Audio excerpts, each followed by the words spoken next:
So anyways, okay, we are in our series, Watch Your Mouth, and preparing for today, I was thinking about myself and the role that I'm in here at Impact, and I know that what I do has a very big effect on church and on people. I know that some people will not come to this church if they don't like me or like my preaching. And I also know some people might come and they might forgive a lot of other things if they think that I'm a good enough preacher. I just kind of know that's kind of the nature of what I do. I don't like that that's true. Like, I don't like that it's a lot of it's on me, but that it is true. It's just part of kind of church world. That some people will come and if they don't like me and they don't like the sermon, but they love worship and they love everything else, then they're most likely not coming back. No one's going to stay because of me. Let me make that clear. No one will stay that long just because they like my sermons. They need to feel connected. There needs to be a lot more things. But a first impression, I understand that I have a big role in that first impression. And because of that big role that I know I have, criticism just comes with that. Like, I get a lot of criticism about a lot of things that I do. It's just because the nature of what I do. If you're in a high position in your job, you are prone to more criticism, right? The higher position you get, the more criticism you're likely to get. So I get a lot of criticism being here. I don't normally get criticism from people that come one time and don't like it. They just don't come back most of the time. I normally don't hear from them. Every once in a while they'll send me an email, but I haven't gotten one of those in years. The criticism that I normally get are from people that consider Impact Church their church home or come on a fairly regular basis. That's criticism I normally get. And here's why. I know why I get this criticism. I get this criticism because you all that consider Impact Church your church home want this to be the best church possible. And so you know that what I do plays a big role in that. So if there's something you don't like that you think is preventing us from being the church that we want to be, you feel like you need to let me know.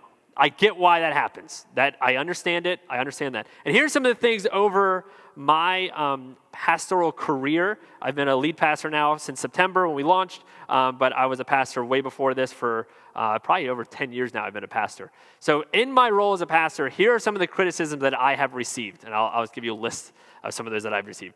I've had people say that I don't look like a pastor. I actually get that criticism a lot. I think they're trying to criticize me, but I don't take it as a criticism. I'm okay with it.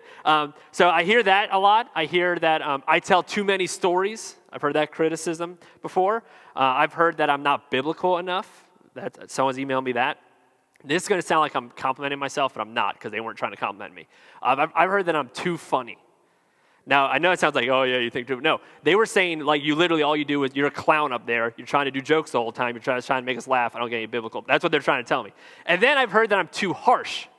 I've heard that before, that when I speak, sometimes I'm a little too harsh when I talk about certain topics.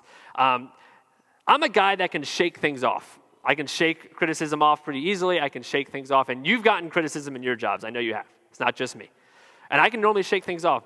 But I'd be lying if I would say that it's never bothered me. There are times where I get the email, I'm like, I don't care. I don't really even care. And then deep down, I'm like, I do kind of care about what they said. So criticism is just part of life. Last week, we started our series, Watch Your Mouth, and we were talking about how powerful your mouth is. And we talked about James chapter 3, verse 5, that said, the tongue is a small thing that makes grand speeches, but a tiny spark can set a great forest on fire. That our mouth is powerful, and what comes out of our mouth is a really, really big deal. That we can lift up our relationships to a higher level, or we can destroy our relationships with our mouth. Last week, we started with complaining. We talked about the idea of complaining, of how you can change your perspective even when you can't change your circumstance. And today, we're going to be talking about something that's pretty similar to complaining, and that's criticizing. What do we do with those criticisms that we have? Those that suffer with criticism. We just criticize too often. Here's what criticism is. Criticism is the expression of someone or something based on perceived faults or mistakes. You see someone, you see something, and you see a perceived mistake or a perceived fault, and you criticize it because you want it to get better or you don't like those faults or mistakes. Now, there is constructive criticism. We're going to talk a little bit about constructive criticism, but that's not what we're mainly talking about today. Constructive criticism has its place. We're not mainly talking about constructive criticism. What we're talking about today is the criticism that is harmful, the criticism that is painful, the belittling that we do, the nagging that we do, the destroying that we do with our mouth through our criticism. See, here's what critics do. critics find fault easily. They can find fault easily in you, in an organization. They can find what's wrong with it easily. And what a lot of us would say is, you know what, I wouldn't need to criticize if that person wasn't so dumb. I'm only criticizing because they're not handling that correctly. You know what, I wouldn't need to criticize if they spent their money correctly. The reason why I'm criticizing is because they went on a vacation that I know they cannot afford. That's why I'm going to criticize. I wouldn't need to. I wouldn't need to criticize if she didn't dress that way or if he didn't dress that way. I wouldn't need to criticize if they didn't post all that stuff on social media, but they're the one posting it, so I'm going to criticize. I wouldn't need to criticize if they parented their kids the right way. And every time it's the right way, you might say, well, what is the right way? Well, the right way is my way. That's the right way. Whatever I say is the right way. That's what a lot of us do. Galatians chapter 5, verse 14 to 15. For the entire law is fulfilled in keeping this one command: love your neighbor as yourself. If you bite and devour each other, watch out, or you will be destroyed by each other. See, you have no idea how one word of encouragement can lift somebody up and can be used by God. You also have no idea how one word of criticism can destroy your relationships. It's a big deal. Some of you that suffer with intimacy in marriage might be because of your criticism, because you guys are too critical with each other. Or if you're not careful with your criticism, you might build walls up between you and your kids because you're too critical with them all the time. You might put wedges between you and all your friends because you're so critical. Criticism is a big deal. And when we talk about criticism, I know that when I talk about this, what most of you are thinking right now is, I hope this person's listening. I hope this person, I'm going to send this to somebody. Because I get that. Because the people that really struggle with criticism don't think it's us. Listen, I'm not talking to people that are here. I'm talking to you. All of us have this at times where we struggle with criticism, where we easily find fault. But why do we do this? Why do we criticize? There's 3 reasons that I think we criticize. One is pride. I mean, pride is a simple answer. There's pride. Pride is the root of all sin. That is when we put ourselves front and center and we put God out on the outer limits. Pride. Pride is making it all about us. Criticism serves to make you harsh, vindictive, and cruel. And it leaves you with this soothing and flattering idea that you are somehow superior to other people. That's pride. Because some of us like that feeling of being right, of telling other people what they're doing wrong, of feeling right. That's pride. And whenever you're at this point where you think, I'm right and you're wrong, that is the complete opposite attitude that Jesus had. I mean, there's nothing further from following Jesus than thinking, I'm always right and you're wrong. It's just not true. C.S. Lewis has a great quote about pride. He says, pride is spiritual cancer. It eats up the very possibility of love, contentment, and even common sense. Pride, it's the root of all sin, really is. It's selfishness. Negative criticism comes from a sense of pride, number 1. Number 2, why do we criticize? Insecurity. We're insecure. And we feel better about ourselves when we criticize somebody else, even though deep down we're really just insecure. Whenever I meet somebody that plays a sport or plays an instrument, I always ask them if they're any good. Someone plays guitar, someone plays baseball, whatever. Like, hey, you any good? And if they ever say, yeah, I'm pretty good, I know that they're not good. I just know it. Sometimes they are good and they're really cocky, but I know they're not good because they're like, yeah, I'm pretty good. One time I played football with a bunch of friends, and there was a guy who came who I didn't know if he was any good. I said, hey, you any good at football? He said, yeah, I'm good. He had a hood up, and he was like, yeah, I'm good. And he was like, act like he was getting ready. I grabbed him. He couldn't catch the ball once. He was terrible. He had to tell me he was good because his game was not going to prove that he was good. Every time I find someone that's like, hey, are you any good at guitar? Are you any good at whatever sport? If they go, yeah, I mean, I'm fine, they're normally amazing. You know why? They don't need to tell you. When they play, they'll show you. Number 1, they'll just show you. And number 2, they always know other people that are a lot better than them.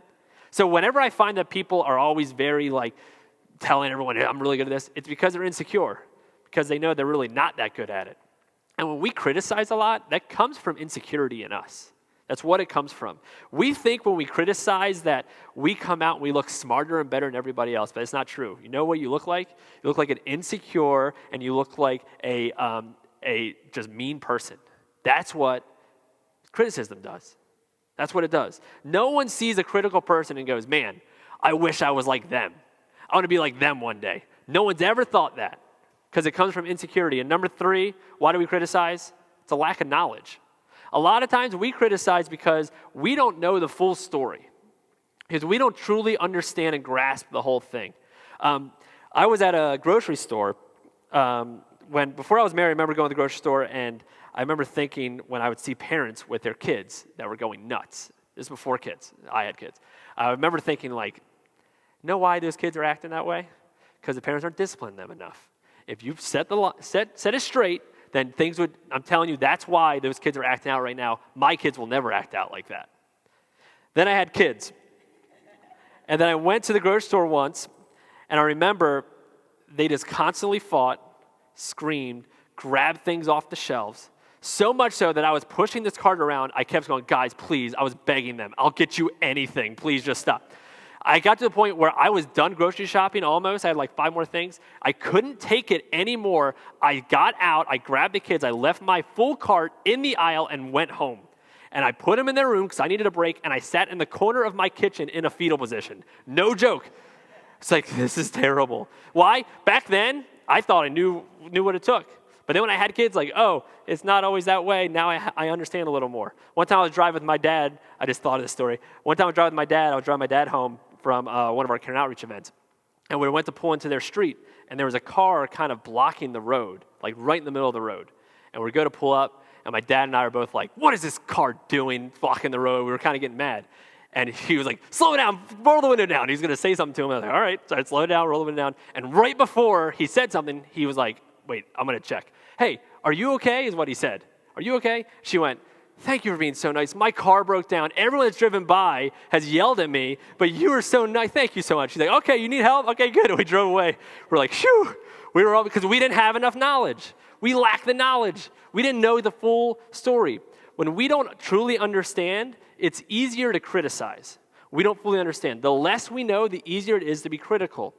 But when we know the full story of what's happening, of what's going on in their life, of the backstory behind it, of how they grew up, the full story, when we know that, it's easier to have empathy and less criticism.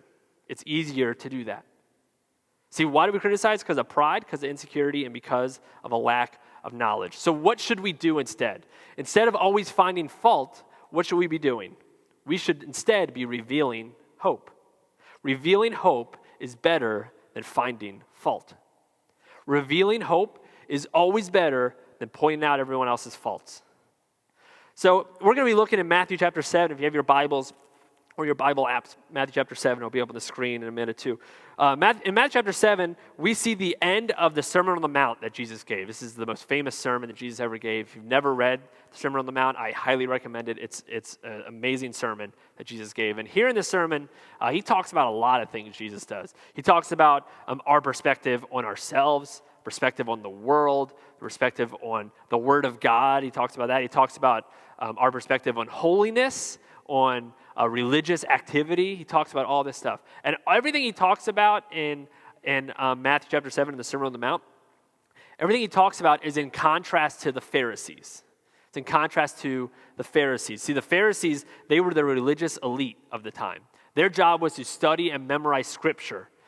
And then they got to a point where they felt like they were higher to God than anyone else. So they were a higher class person. So naturally, if you are someone that considers yourself a religious elite better than everybody else, if you consider yourself that way, automatically you're going to start just naturally judging people, right? Or naturally condemning people. It's just the nature of it. So everything Jesus talks about is contrasting what the Pharisees are doing. And here in Matthew chapter 7, we see he's talking about the perspective on how we treat other people, which is a huge contrast from what the Pharisees do. And here's what he says in Matthew chapter 7, starting in verse 1.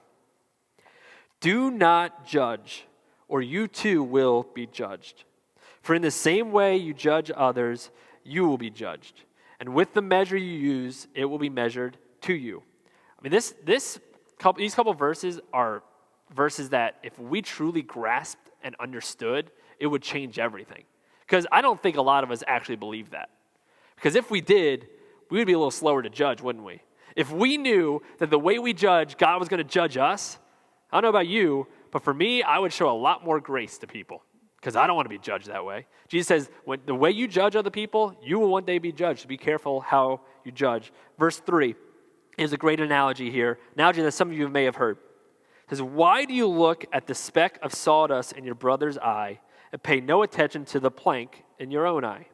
How can you say to your brother, let me take the speck out of your eye, when all the time there is a plank in your own eye? You hypocrite. First take the plank out of your own eye, and then you will see clearly and remove the speck from your brother's eye. Here's the analogy he's given, and I brought a little prop for this, okay? Let's imagine that I am somewhere with somebody else, and a shed explodes. And when that shed explodes, the person I'm with, a friend I'm with, he gets a little bit of dust in his eye. He's just trying to get the dust out of his eye. But in my eye, instead, I get something like this stuck in my eye, okay? A big peg. Let's imagine I have this big peg stuck in my eye, okay? Stick with me. I know this is childish. I was a youth pastor. I get it. So just stick with me, okay? Don't give me those looks, okay? So let's imagine I'm with somebody else. They have some dust in their eye, and I have this big old peg in my eye. It's stuck in my eye, okay? How silly would it be if I went to them and said, hey, let me help you with that dust, okay? I know you look bad. Call 911. They got dust in their eye. Like, how silly would that be? First off, if I tried to help them, I would probably hurt them, right? Because I literally under my eye. I'd hit them, whatever. And there's no way I could even see it. Like, I wouldn't be able to see any of the dust in my eye because I have this big old thing in my eye. There's no way I could possibly even see it. And Jesus is saying, when we judge other people, be careful. Because some of us are judging people because they have a little bit of dust in their eye when you're walking around like this. And you know what he would call you? A hypocrite. That's what he just said. That we are a hypocrite when we do that. For some of us, we are too focused on what is wrong with everybody else. And Jesus would say, I'd be careful. I'd be careful because you might have a big old stick in your eye you don't even know. I would be careful with what you do. See, the best way that we can offer this world help, the best way is by looking at ourselves first. That's the best way. Some of you might say this world is just full of too many complainers, and I would agree with you. But you guess what? If you stop complaining, there'd be one less complainer, wouldn't there? Or like, man, this world is full of people gossip too much. I hate gossip. Gossip's ruining the church. Well, guess what? If you stop gossiping, there'd be one less gossiper in the church. That's what would happen. Maybe you look at people and go, I just wish more people were doing something. There are a lot of things going wrong in this community. There's a lot of things going wrong in this world. There's an opioid crisis that we need to deal with. There's homelessness. There's child sex trafficking. There's so much stuff that's happening. I wish some other people would do something about this. You know what? If you did something about it, it'd be one less person not doing something about it. So before we start looking at other people and getting ready to criticize and find their faults, we need to be careful. Jesus said, you might have a big old stick in your eye. You might not be able to see what they're doing, and you're a hypocrite when you do that. See, revealing hope is better than finding fault. Revealing hope is always better. Bringing out the hope in them is always better than finding fault. See, the Pharisees found fault. That's what they constantly did. But Jesus constantly brought out hope in people. When the Pharisees brought this woman who was caught in the act of adultery and threw her in front of Jesus' feet, she was completely naked, humiliated in her sin. The Pharisees are saying, look what she did, finding fault in her. What did Jesus do? He said, where did your accusers go? They left. Then I don't accuse you either. Go and sin no more. He revealed hope in her. When the thief was on the cross next to Jesus, the Pharisees put him up there because they found fault in him. But what did Jesus do? He welcomed him into his kingdom. That's revealing hope. That's what Jesus does. When the Pharisees took a whole group of people called lepers, who suffered from leprosy, and said that you cannot be with society at all. You can't walk on the same side of the street as we can because you are cursed by the gods. When they found fault in them, what did Jesus do? Jesus went to a man who was suffering with leprosy, touched him, and healed him, and revealed hope in him. Revealing hope is better than finding fault. So before we criticize, we should think, is this bringing out hope, or are we just finding fault? Now, what does this mean practically for us? Because, yeah, this is great in concept, but, does it mean we can never criticize? No, it doesn't mean that. Does it mean we can never judge anybody because of what we just read in Matthew chapter 7? No, actually, other verses in the Bible do say that we should judge other people that are followers of Jesus just like we are, so we can keep all of ourselves in check. We shouldn't judge people outside of what we believe. So the Bible does talk about times where we do need to judge. So how can we do this practically? How can we take this criticism that a lot of us suffer from and a lot of us at times do? How can we use it to constructively bring out hope in people instead of finding fault in them? How can we do that? So I'm going to close with three things. Three things that we we must have before we criticize. 3 things that we must have before we criticize. Number 1 is this: a meaningful relationship. Before you go and criticize somebody, you better make sure you have a relationship with them. Because that's where a lot of us fall short. We don't know that person that well, but we feel like we have the right to criticize them because we know what is right. You better have a relationship with them first. That is number 1. That is crucial. A meaningful relationship where you two both have allowed mutual feedback, mutual criticism, mutual communication, that you have given them permission to talk to you about some of the stuff. For here at Impact, there are certain people that I have given permission to give me feedback about how I lead and about how I preach. All of my staff has permission to tell me. My wife for sure has permission to tell me. Our board has permission. Our leaders have permission. I've given some people permission to tell me things. And there's times where I'll call some of my staff and be like, hey, how do you think this went? And they aren't going to sugarcoat it for me. If they think it went well, they'll tell me it went well. If they think it didn't, they'll tell me it didn't. And they'll tell me why. I will never, in the history of this church, give a survey asking you what you think of my preaching. Never. And here's why. I don't want to know. I want to know about the people that love me and I know love me and care for me. It's a way to protect me. I want to know what their feedback is, but I don't need to know what everyone's feedback is. That's just a recipe for disaster. That's opening up, hey, just criticize all you want. I want to ask them because I know that they love me, I know they care for me, and I know that they're trying to bring out the best in me. They're not trying to hurt me. I don't know about anybody that walks in if they're trying to hurt me or not. That's why I find someone and I make sure that certain people know that they can give me feedback. So before you criticize, make sure you have a meaningful relationship with them. If you don't, hold it back. Hold it back. That's number 1. Number 2, make sure you have positive intentions. Make sure you have a positive intention.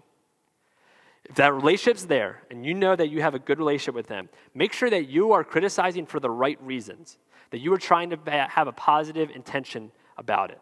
See, whenever you criticize and whenever you give criticism for the purpose of making someone feel bad, then maybe you shouldn't give it. We need to be careful in when we give it. Because for some of us, we feel good about ourselves, and we feel like we lift ourselves up. Again, that's our insecurity. We feel like we lift ourselves up when we tell somebody what they're doing wrong. If that's why we're doing it, we shouldn't do it. We should only be criticizing. We should only be giving feedback because we want to help improve their life and our relationships. Again, it's someone we have a relationship with, and we have a positive intent. See, only you know your intention. No one else can call you out on that. Only you do. So you have to really check your heart before you just go and criticize somebody. Check your heart on why you're doing it. And here's some things that for me that I check before I give some criticism. I think, am I excited about giving this criticism? Because if I'm excited about it, it's normally because it's not a positive reason I'm giving it. Because I kind of like to tell people what they're doing wrong because I think I'm right a lot. That's just me. So if I feel like, you know what, I'm really excited about doing this, it's because I really want to feel important about myself. But if I find that I'm not excited about it, it's because I just want to help them grow. Then I'm like, okay, maybe I should give this criticism to someone that I care about. So first ask, are you excited about doing it? Ask where this is coming from. Where is this criticism coming from? Is it coming from an insecurity of you, or is it coming from an actual good place? Ask yourself if you understand the situation completely. I've given criticism and feedback to people and then found out later that it was a complete wrong thing and I look like an idiot. I look like a guy with a plank in my eye. So before you go and give that criticism, ask some questions. Hey, I just want to check, how are things going with this? I just want to ask some questions to clarify so you can fully understand and know where they are coming from. When you have the right intention, your criticism can make somebody better. But when you have the wrong intention, your criticism can hurt your relationship. You don't want to find fault. We want to reveal hope, number 2. And then number 3, last one, we want to be future focused. We want to have a future focus when we give criticism. We want to focus on the future, not on the past. If your criticism is more focused on how they messed up a bunch in the past, on all the things they've done wrong in the past, if that's where your focus is when it comes to your criticism, then you probably shouldn't give it. Instead, we should be trying to think about how we can make them better in the future. How can we improve them in the future? That's revealing hope. I remember my first sermon that I ever gave, not even in front of adults, as a youth pastor. It was probably 10 years ago. I found it 5 years ago and listened to it. And when I listened to it, it was easily the worst sermon I've ever heard anyone give. Not just me. It was terrible. It was supposed to be 25 minutes long. It was 12. Some of you would be like, that's fine with me. It was 12 minutes long. 12 minutes long. I spoke way too quickly. I jumbled my words. I barely said the words I meant to say. I said a lot of ums. I said that the whole time. And I listened to it. I was like, I don't even think I knew what I was trying to even talk about. Like, I listened to it, and after I listened to it now, I remember thinking, there's nothing good that came out of this sermon. At the time, I had a pastor friend of mine who was mentoring me. And when it was over, I went up to him, and I knew it was not a good sermon. I knew it was terrible. And I went up to him, and I was like, so, what'd you think? And he was like, well, it was a little short. Only 12 minutes. Some of your things didn't work, but here's what I think went well. And he gave me some criticism, but his criticism was bringing me hope. It's like, so next time you do it, when you do it, just be careful you do this. If he was stuck in the past, he would have never let me preach again because I was terrible. He didn't stick with the past. Instead, he was focused on the future. Here's how I can give you some feedback that will make you a better preacher. I said, okay, I'll take it. Criticism, when it's future focused, we're doing it for the right reason. When we're stuck on the past and we're just stuck on everything they did wrong, no one's ever going to get better. No one's ever going to improve. Our goal is to reveal hope because revealing hope is better than finding fault. And for us in the room that would say that we are a follower of Jesus, for us in the room that say that, the worst thing we can do for our influence on the rest of the world is be critical. That's the worst thing we can do. The worst way that we can hurt their idea of Jesus is by being critical. That's the worst thing we can do. The most hurt I have ever been in my life is not by people that are outside the church. It's by the people inside the church. I remember I've had times where there's been certain people that would not go to the church I was working at because I was a pastor there. So heaven forbid they allow me to be a pastor. We will never step foot in that church. I've had people say that. I know people that openly disagree with the fact that I am a pastor. I know it. They've told me. I've heard it. And I would be lying if I say it didn't hurt at times. The most hurt I've ever been is by people in the church. And a lot of us have that story, don't we? But a lot of our stories end up with people leaving the church. So many people, I've heard so many people that used to go to church that don't go to church anymore. And the reason why they don't is not because of the theology, it's not because they stopped believing in God, but most of the time I hear it because somebody in the church made them feel bad and judged them and criticized them and condemned them and they left. My story is unique, where I was criticized but I kept going. Most people don't keep going. The worst thing we can do is be critical, is to criticize each other to a point where they don't even want to follow Jesus anymore. Is your viewpoint that important and you have to get that viewpoint out that badly so that that person feels like they have all these faults that they're going to go leave the church? You have to do it that badly? Really? We don't. Revealing hope is better than finding fault. We as the church, we should be finding and revealing hope in people's lives.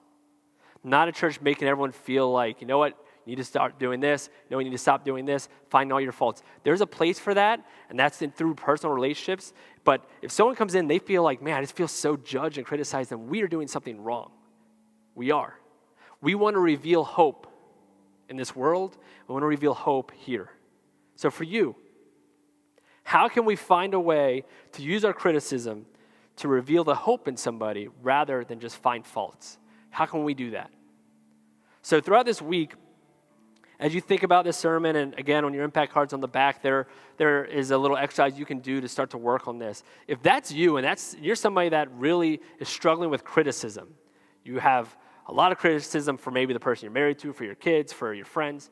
If that's you, I want you to think about how can I change my approach? What can I do to help me, instead of finding fault with them like the Pharisees did, instead reveal hope like Jesus did? Because I don't want to be that person with a big stick in my eye and Jesus look at me and go, man, you're a hypocrite. That's not what I want to do. So how can we start revealing hope instead of finding fault? Because revealing hope is better than finding fault. Can we pray? Dear God, I thank you for loving us no matter who we are, no matter what we've done. I thank you for looking at us with our faults, with our sin, with all the things we've done wrong, but still loving us and still giving us hope. Dear God, I pray that you just speak into our lives. For those in the room that are struggling with this, that are super critical, I pray that you just help them to know that revealing hope is better than finding fault. That before we go and judge somebody else, we should be careful and look at our own lives. God, help us to have a good reason when we do give feedback to a person we have a relationship with. God, I just pray for the people in this room that are struggling with criticism, and maybe while they're listening to this message, they weren't even really listening because they didn't think it was them. I just pray that you convict them. That you make it known to them that's something they have to work on. Because we want to be the best model of you. And we're super critical and finding fault in people. We aren't doing that. So I pray for the people in this room that are extra critical that you help them take that step. You convict them in that sin that they have. You help them take that step to get better, to look more like you, so that when we meet other people, we shine your love to them.